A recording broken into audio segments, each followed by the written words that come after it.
Hey, you guys, gals, and bums, and welcome back to A Few Bad Men. We're back in Brooklyn. This time we're talking about the Gallo brothers. I had initially planned on doing this video last year, but somebody else dropped the video, so I decided to wait. But now it's time. I got a lot to cover, so I'm not going to waste too much time on introduction. Just getting over a cold, so the voice is a little bit more ragged than usual. Please bear with me. All right, here we go. Mary Gallo gave her husband Umberto 3 boys, Larry, Joseph, and Albert Jr., and they raised the family in the Red Hook section of Brooklyn near the waterfront. Umberto ran a little booze in the 20s and passed the lifestyle down to his boys. Larry was born November 3rd, 1927. In 1945, he either enlisted in the Army or was drafted, but before he was even shipped out, he suffered from a trembling fit that caused him to black out. He was taken to the Army hospital and diagnosed with homesickness, or mother's disease. He would be found fit to serve and was sent to the South Pacific to fight the Japanese in World War II. When the Japanese surrendered, he was discharged with a WW2 Victory Medal and a $35 a month pension for life. Back in Brooklyn, over the next few years, he would make a name for himself in the streets.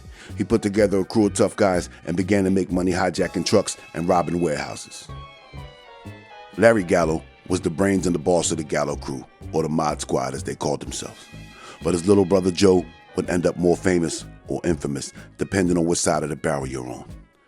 He was born April 7, 1927, with blonde hair that he blamed on his mother, who was also blonde. While still in grade school, Joe was joyriding around with some of his fellow delinquents in a stolen car. When the kids wrecked the car, Joey got a knock on the head and was taken to the hospital, where he was diagnosed with a restless disorder, what they would call now schizophrenia or borderline personality disorder. He too enlisted in the Army in 1945, but was honorably discharged because of his nervous condition. After his short stint in the Army, Joe began or continued his criminal career, and he was known on the streets as Joe the Blonde. But soon he would have a new nickname. In 1947, Joey went to see a movie that would change his outlook on life, The Kiss of Death, which co-starred Richard Widmark as the psychopathic Tommy Udo. Actually, it's not a bad movie and it's worth to watch. I watched the research in this. Joe began to dress like the fictional Udo, wearing black shirts and wide brim hats. He also took on the mannerisms of the crazed killer who hated squealers. In 1950, when Joe was pinched for the first time that mattered for burglary, he showed up to court wearing a black zoot suit, a black wide brim hat with a gray band, black shirt, and white tie, talking out of the side of his mouth and giggling like Tommy Udo. The judge sent him to Kings County Hospital for psychiatric evaluation. After this, he would be known as Crazy Joe Gallo. By the late 40s, early 50s, the Gallos were involved in hijacking, robbery, shakedowns, and all manner of mayhem. This got them noticed by one of the biggest numbers men in Brooklyn, Frankie Shots Abadamarco. The Gallo family opened a small burger joint called Jackie's Chocolate on Church Avenue in Flatbush, Brooklyn. This became the headquarters for Larry and Frankie's son Tony Shots' numbers operation. On March 26, 1952, Larry, Tony Shots, and 15 others were arrested when the cops raided Jackie's. During the search, they found 20 brand new suits, the result of Joey sticking a pistol into a truck driver's face. Larry and Tony ate the charges for the policy slips that were found and the stolen suits, and did 2 years. When they got out, Larry and Anthony were given the Red Hook docks and the surrounding areas to run numbers for Frankie. The Gallo Gang has to be the most eclectic mafia crew ever. Tough guys with colorful names like Punchy, Tarzan, Louis Cadillac, Peanuts, Bulleye, Mooney, Bullshit, Vinny the Sicilian, Roy, The Worm, Big Lollipop, Little Lollipop, an Egyptian knife thrower and hashish dealer named Ali Wafa, known as Ali Baba, the Syrians Sammy and Louie, Mongo the Midget, a little person who was the gang's mascot, and future heavyweights Carmine Persico Jr. and Vic Amuso. The Gallo Gang was good at collecting money. Very good. If their persuasions weren't enough, they had a 125-pound lioness named Cleo. Even though she was harmless, relatively, once being taken down to the basement of the gang's club, the toughest of guys rethunked their positions and somehow came up with the money. The 1950s was the time of the hipsters, Bobby Soxers, and soda shops. Kids would go to their favorite soda shop, sit down, order burgers, and drop a nickel into the automated record player to hear the newest Chuck Berry or Buddy Holly song. $2 billion was generated from jukeboxes and other automated coin-operated machines in the United States in 1958. Gangsters are some of the most opportunistic people around. They're always looking for an opportunity to muscle their way into a legitimate business, and the jukebox racket was no different. It started out when gangsters invested in the machines as an insurance policy or a way to show legitimate income. It was seen as small time, but the Gallos and others showed that it could be a big money maker with a few broken bones and a few bodies. The shakedown would usually start out as a business proposition. The owner of a restaurant, soda shop, bar, whatever, would get a visit from a guy. He would be handed a few grand for the right to place jukeboxes in his place. He was told not to report it as income. Keep your mouth shut and we'll all make money. Once the machines were in place, the owner found that he could not switch the machines out, even though the operators refused to give them service or make repairs. He was stuck. Soon he was getting little or no profit from the machines, but he still had to pay. Mobsters forced legitimate operators to pay tribute to phony unions and organizations to stay in business. Those who didn't play ball were persuaded. That's what Joey was good at, persuasion. On December 19, 1957, Sidney Saul went to the police with a busted face, a nose the shape of a horseshoe, and a story to tell. He swore that 3 men beat his face out of shape in a crowded restaurant, pausing midway to pour coffee down his throat to revive him, before continuing the beating. All the while insisting that he give up 3/4 of his holdings in a jukebox coin machine enterprise. Saul was small time. He owned a jukebox business and had 12 machines on his route. A few weeks prior, Sidney received a phone call from one of the restaurants on his route. The man said that one of his machines had been damaged and the man who did it was still there and wanted to speak to him. That man was Gallo member Ernest Kip Filicomo. Kip told Saul that he needed to get to the restaurant now. Saul refused. He said he didn't know who this man was or what he wanted. After a few more conversations, Saul agreed to meet. A few days later, he met Kip Filicomo and was taken to Jackie's Chocolate, where he was introduced to Larry. Larry explained to him that in order to make money in the jukebox business and not get your machines busted, a person needed to join his union. Over the next few weeks, Sidney was visited a few times, but would not fold. That's when he received a beating at the hand of the Gallo Gang. As a result of this, in April 1959, Larry and Joey were brought before the Senate Subcommittee hearings on organized crime, where they were grilled by Senator Bobby Kennedy.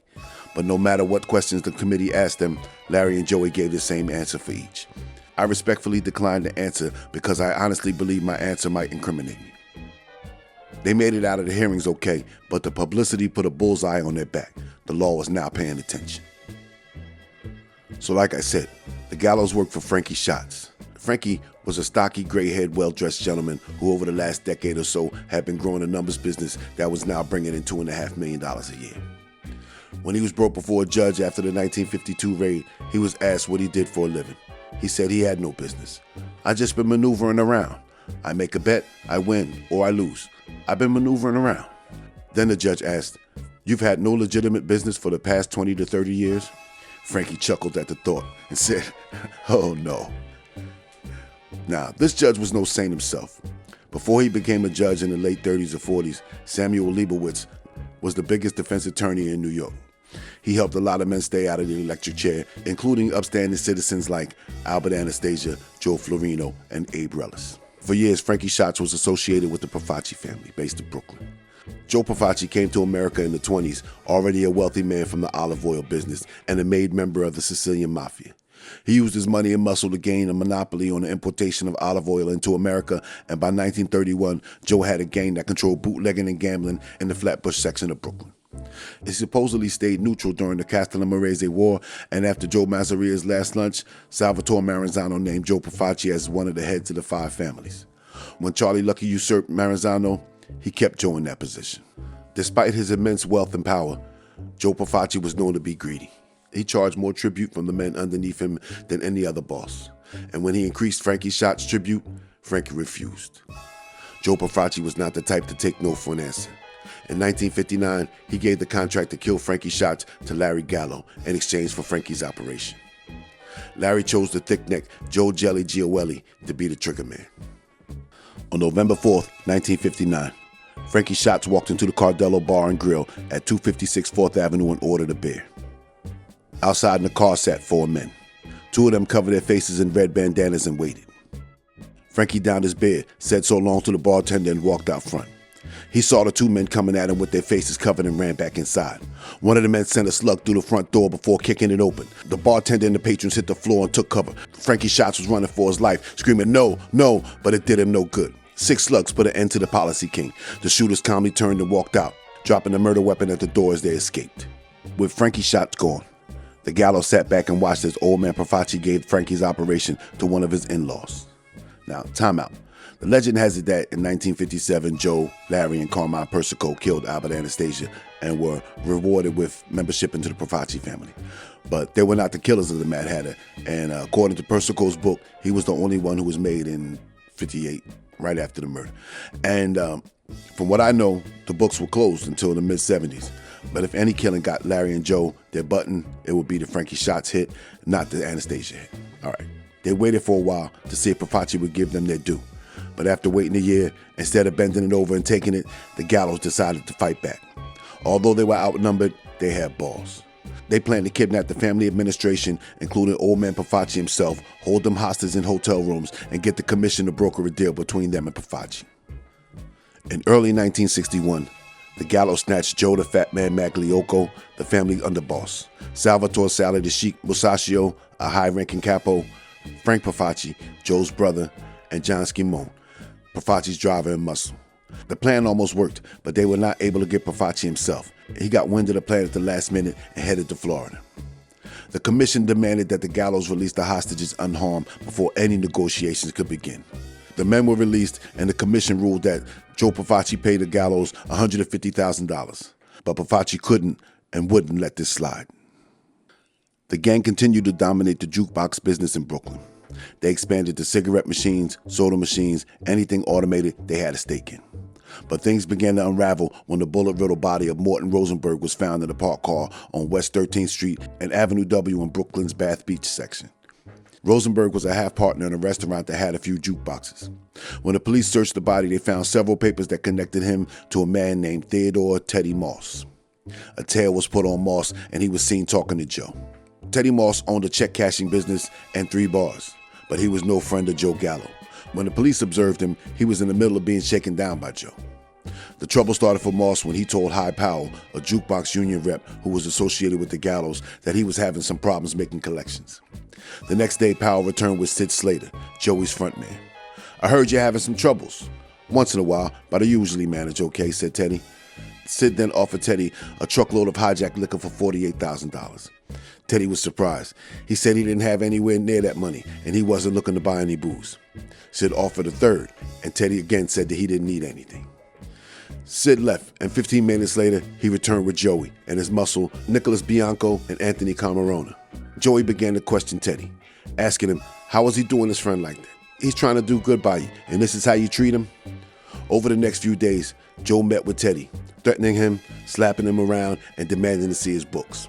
When the police observed Joey and Teddy for the first time, Joe was taking a walk with Teddy and threatening to fit him with a wooden kimono if he didn't come up with the money. Teddy and his father went to the authorities and told him his story. On May 11, 1961, Teddy met with Joe at the Luna restaurant at 112 Mulberry Street. Joe walked in with his goons, unaware that the place was filled with undercover policemen. Again, Teddy told Joe that he didn't have anywhere near the amount of money he was talking about. Joe offered to come in as a 50-50 partner in his business. Teddy said he was not interested in any of that. Joey dropped a nickel into the jukebox and turned it up.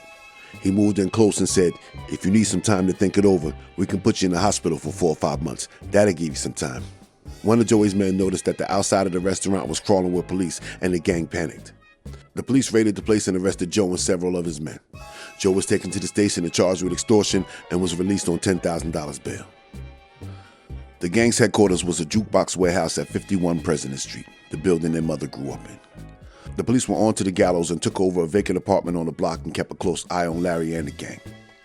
This made it hard to conduct any type of illegal business. The gang had still not received the $150,000 old man Profaci had promised them, and they were hurt. The two sides had been negotiating through John Schimone, Profaci's chauffeur, and one of the men that the Gallows had snatched and held hostage. On August 20th, 1961, Larry received a phone call from John Schimone. John told him he had good news about the money Profaci owed him. Larry went to meet Schimone without his usual muscle, Joe Jelly, who had gone on a fishing trip. We'll get back to him in a few. Larry met John Schimone in the South Brooklyn parking lot. Skimone got into Larry's car and gave him a C-note in good faith and said that they needed to go to the Sahara Club, a Pafachi hangout at 1201 Utica Avenue. The place was closed because it was a Sunday and blue laws prohibited the sale of alcohol on a Sunday. Larry knocked on the door and the bartender let him in. The place was dark and John and Larry took seats at the bar. The bartender served them both shots. They toasted, knocked them back, and John excused himself to the bathroom. Larry was alone at the bar, staring at his reflection in the mirror when a pair of hands came out of nowhere. Larry barely saw the rope slip over his neck before the man connected with the hands began to squeeze the life out of him. He fell limp and emptied his bowels as he lost consciousness. Outside, Patrolman Melvin Bly and Sergeant Edward Mager were checking licensed premises and came to the Sahara Lounge. The front door was open. They walked in and found Larry on the floor unconscious with rope burns around his neck. The officer asked, "What's going on here?" As he searched the place, he found a length of rope knotted at both ends. Then, in the dark, someone brushed past him and went out the door and jumped in the Cadillac. Officer Bly gave chase, but before he could grab anyone, shots rang out. Bly fell to the ground, shot in the cheek. Officer Mager returned fire but missed. The Cadillac sped off. A few blocks away, John Skimone was tossed out of the caddy, bruised and battered. Larry was taken to the hospital. He and Skimone were arrested and held as material witnesses, but Larry had nothing to offer. Anthony Tony Shots Abadamarco was identified by Officer Bly as the man who shot him. The Cadillac was traced to Pafachi man Anthony Cirillo. Both were arrested. It wouldn't be until September when the police arrested Carmine Persico Jr. and charged him with attempted murder. Carmine had been with the Gallows since he was 17, and his betrayal earned him a new nickname, the Snake. A day later, a Gallo man named Sonny Pepitone was cruising down Belt Parkway in his girlfriend's blue caddy when a car pulled alongside him and shots rang out. 2 slugs crashed through the front windshield of the caddy before the shooter sped off. Sonny was unharmed but unnerved. He abandoned the car on the side of the road and ran through the fields. He watched the planes land at the international airport and then he went home. The next day, he strolled into the police station asking for his car. When the trial against Abadamarco and Persico began, Larry took the stand and was asked if he thought the attack was just to scare him. And he replied, "No, they wanted to kill me. I thought I was dead." But he refused to say who it was who tried to kill him, and Carmine walked. Now, how Tony Shots got off, I don't know. And the theory that he tried to kill Larry in revenge for his father can be thrown out of the window because Tony returned to the gallows. The Pafachi Gallo War was on, and Joe Pafachi put a death sentence on anyone who did business with the gallows. The gallows hit the mattresses. They moved the whole gang to President Street and turned it into a fortress, with chicken wire on the windows to stop grenades and an arsenal. On August 31st, 1961, the clothes of Joe Jelly G.O.L.E. containing a dead fish were dumped in front of the Sahara. A missing persons report had been filed by Joe's wife a few weeks prior. On August 16th, Joe Jelly kissed his wife and told her that he was going fishing for the weekend and he never returned. Mob legend says that his body was chopped up and dumped into the ocean in a steel barrel. Now, although the attack on Larry Gallo was the first noted, the Pafachis knew that getting Joe Jelly out of the way had to be the first order of business. On October 5th, 1961, Joseph Magnasco was at the College restaurant at 224 4th Avenue. He walked out and got a few steps before shots rang out. A man pumped 3 slugs into the left shoulder, left chest, and left buttock of the 33-year-old before hopping into a brown sedan containing 5 other men and peeling off. As the crowd gathered, a woman pushed her way through screaming, "Oh my God, that's my cousin Joey." The woman was the wife of Tony Shots Abadamarco. On October 11th, 1961, the police raided the gang's headquarters. They came with warrants to search 49 and 51 President Street. In the apartments, they found 4 cots in each bedroom. In the parlor, they found a TV, a card table full of coffee cups and saucers crammed with cigarette butts. And the kitchen was full of overflowing trash bags. Under one bed, the cops found a rifle, a shotgun, and homemade dum-dum bullets. They seized the gang's arsenal and arrested several of the men. Joe was arrested in Greenwich Village with more of the gang a little later and taken to Bergen Street Station.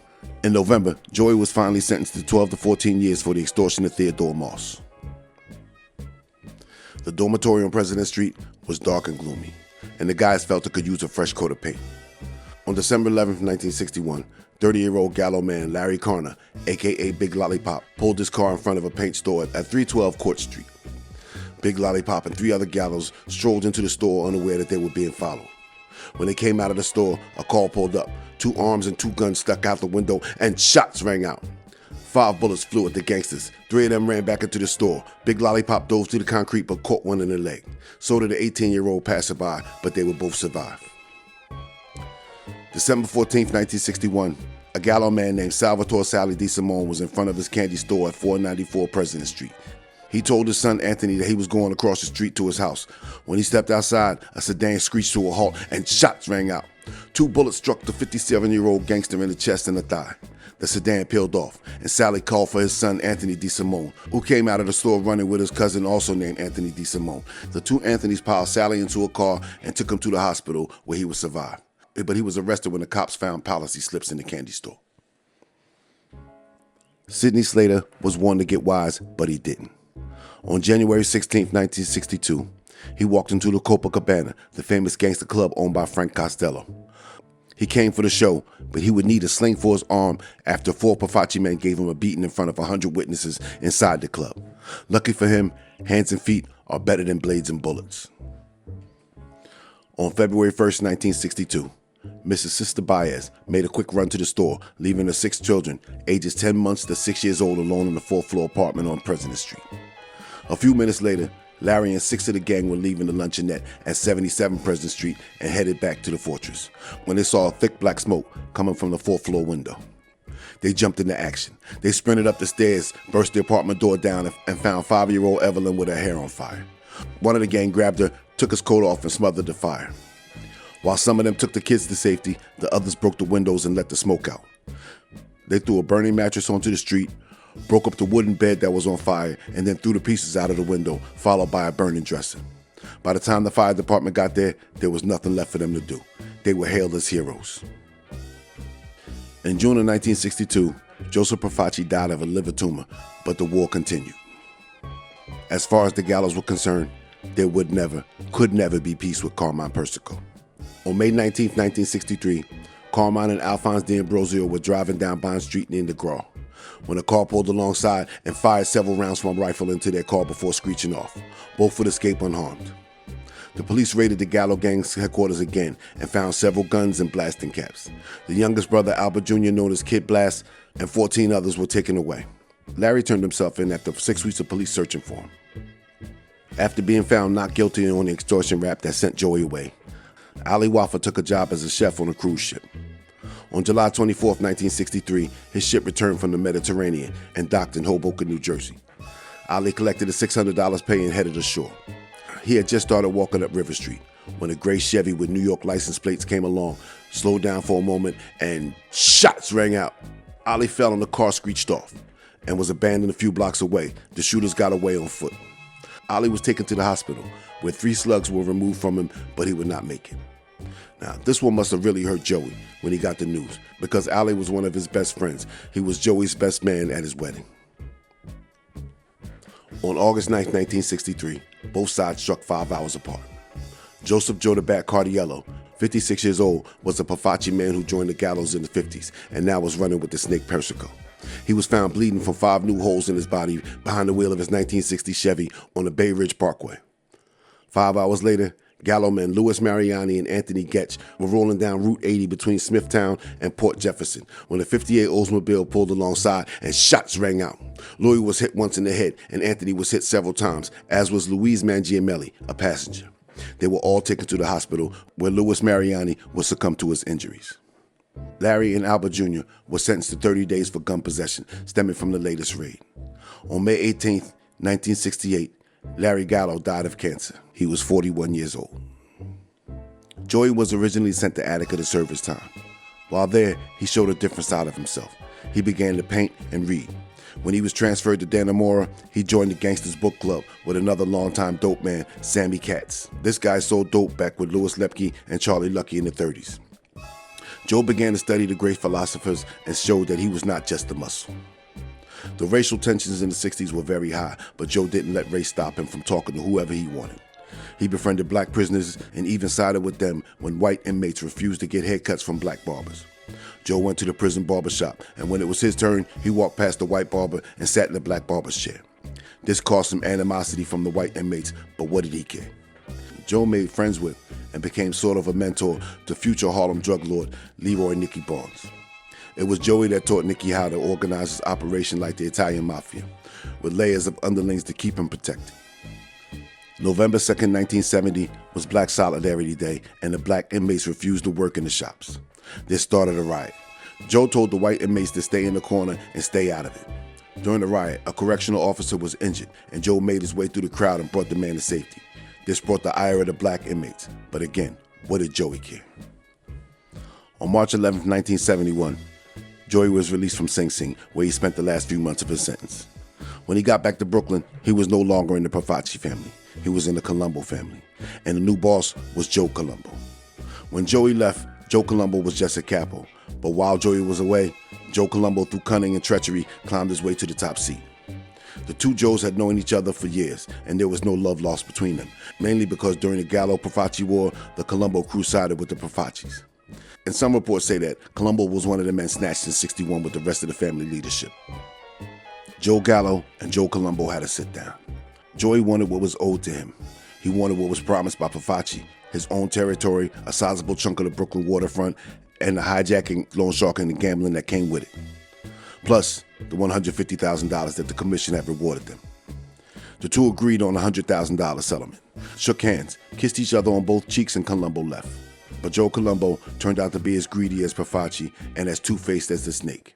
A couple days later, Colombo sent over two men with an envelope that only had $1,000 in it. Joey blew his top. Once again, the gallows hit the mattresses. This time, they would not be caught off guard. They would send the first message. On May 22nd, 1971, Joe Colombo and three of his men were across from the whole bar at Bay 8th and 86th Street in Bath Beach, when four burly men in construction clothes approached them and tried to start an argument. Colombo said he didn't want any trouble, but he got some anyway. The four men pulled iron pipes and began to work over Joe's men. Joe was shoved and threatened, but not hurt. His men, however, not so lucky. One of them had to be taken to the hospital with a cracked skull. The underworld put the attack on the Gallo Gang, but Joe Colombo decided not to retaliate until after Unity Day. It was the 1970s, and Joe Colombo was part of the civil rights movement too. He ran the Italian-American Civil Rights League, which fought to change the image the United States had of Italian-Americans. In 1970, he held a rally in Columbus Square. Italian shops were persuaded to put the flyers in their windows and close for the day. Days before the second Unity Day rally, Colombo sent two of his captains, Rocco Maraglia and former Gallo man who flipped during the war, Nick Bianco, to President Street to demand that Joey put up posters in his territory. Joey tore the posters up and kicked the capos off of President Street, and he told his boys to make sure that the guns were oiled. The Italian-American Civil Rights League rally was to take place on June 29, 1971. Joe Colombo walked through the crowd, surrounded by bodyguards, and made his way to the stage. He stopped to let photographers take his picture. One of them was 25-year-old Jerome Johnson of New Jersey, a black man. Joe said, all right, that's enough pictures," and headed towards the stage. Before he got a few steps, a shot rang out. One bullet struck the mob boss square in the back of the head. He stumbled forward, tried to grab a hold of the police barricade, but fell onto the ground wounded, but not dead. Someone shouted, "They got Joe! A black guy did it!" Two more shots rang out, and Jerome Johnson lay mortally wounded with 2 slugs in his back. Now, that's the common telling of the story. But initial reports from an officer who was there said that as Joe walked to the stage, an arm stuck out of the crowd and aimed at Joe's head. The officer said he tried to grab the gun, but it was too late. One shot got off. He was able to grab the wrist, but 2 more shots got off before he lost his grip and the shooter got away. He said he did not see who shot Johnson. But maybe we'll get back into that when I do Joe Colombo. Because Johnson was a black man with a criminal record, he had been arrested 9 times for grand larceny and drug possession. Joe Gallo was instantly blamed for the hit. He and Carlo Gambino were brought in and questioned. But the police could not connect Joe with Jerome Johnson, and he was freed after questioning. By 1972, Joe was living in Greenwich Village, and he got remarried to a woman named Sina Essere, an aspiring actress. The two had met a few months earlier and hit it off, and they were married in the apartment of actor Jerry Orbach, who played Joey in The Gang That Couldn't Shoot Straight, a comical take on the Gallo-Profaci War. Comedian David Steinbrenner was Joey's best man, and Sina's 10-year-old daughter Lisa was the maid of honor. Joe Gallo was the darling of the village crowd. He was invited to parties where he was supposed to be the token gangster, but Joey showed them he was not a knuckle dragger, and he earned their respect as an intellect. On April 6, 1972, Joey, Sina, her daughter Lisa, his sister Carmela, David Steinbrenner, his bodyguard Pete the Greek Diopoulos, and his girlfriend Edith Russo went to the Copa to celebrate Joe's 43rd birthday. Performing that night was comedian Don Rickles. When Joey's entourage arrived, they were given one of the best tables in the house, and the owner sent over a bottle of champagne. It was 4 a.m. when the Copa closed, but Joe wanted to continue his celebrating. He wanted Chinese food, so they all piled into Pete the Greek's car and headed to Chinatown, but all the places were closed. So they drove a few blocks north to Little Italy and stopped at Umberto's Clam House at 129 Mulberry Street in Little Italy. The place was newly opened, and one of the silent owners was a wise guy named Matthew Matty the Horse Ianiello. And his party was seated at a table in the back. Joe was facing the door leading to Mulberry Street. Pete the Greek sat to his left and the girl sat across from them. Joe told the waiter to bring whatever's good. A few minutes later, the waiter brought back scungili salad, shrimp, mussels, and wine. It was 5 in the morning and the place still had 9 other customers. After the first course, Joey ordered another and the party continued. Joey and his party continued to celebrate, unaware of the man who just slipped into the side door. The 5'8" stocky man with a receding hairline in his 40s walked behind the table where Joey was sitting, and shots rang out. The man fired once, hitting Joe in the left shoulder. Joey toppled over onto the table where he was shot again in the ass. The shooter then turned his gun on Diopoulos and shot him in the ass too before running out the door on the Mulberry Street. Joey staggered to the front door, lost his balance, and crashed through the glass plate window. He made it a few more feet before collapsing in the intersection of Hester and Mulberry. Diopoulos and another unidentified shooter took shots at the shooter's car as it peeled away. When the police arrived, they found Joey dead and Diopoulos laying next to him in the street. They were taken to Beekman Downtown Hospital where Joey was pronounced dead. After Joey's death, the youngest of the boys, Albert Jr., known as Kid Blast, took over the thinning gang. Up until now, he had been a minor player, but he was still a Gallo. So when the new boss of the family insisted that the Gallos get in line or get outlined in the street, Kid Blast and the remaining Mod Squad hit the mattresses on President Street. By this time, President Street looked like a poster for urban decay. But after 15 years of fighting, the guys were tired. Old. Now some of them were married, with kids and bad backs. The idea was not taken well. The first to go was underboss Mooney Cotrone. He took Sammy the Syrian and several more men with him. What was left of the gang stayed holed up in President Street until it were broke and had run up a $60 bill with the hot dog guy down the street. When he came to collect, they didn't have it. Good thing for them, he didn't have a Clio. By this time, Carlo Gambino, who for the most part was the boss of the commission, did not want to see another war break out. So he decided to move Kid Blast and any other Gallo who wanted out of the family to another family. Albert Gallo finally became a made man in the Genovese family run by Vincent the Chin Gigante. This finally put an end to the Gallo Profaci / Colombo Wars. So that, my friends, is the skinny on the Gallo brothers. I hope you guys enjoyed the story as much as I enjoyed telling it. Hope you learned some things about Joey, Kid Blast, and Larry that you didn't know before. A lot of interesting things in this story. How Tony Shots stayed with the Gallos after they killed his father, and how he stayed with the Gallos after he was accused of being part of what happened in the Sahara. No one talks, so you don't really know what happened in the Sahara that night. The story seems incomplete, but since no one talked, we'll never know. All right, so make sure you bump off that subscribe button, ring that bell, break that thumb. The merch store is open if you want to go grab something nice for your guy and your girl. If you want to slide an envelope upstairs to the boss, the PayPal link is below. Stay tuned for the next episode. I think we may be taking a trip across the pond somewhere. So stay tuned for that. All right? So this has been A Few Bad Men. Keep your nose clean and don't take any wooden nickels. I'll see you in the funnies.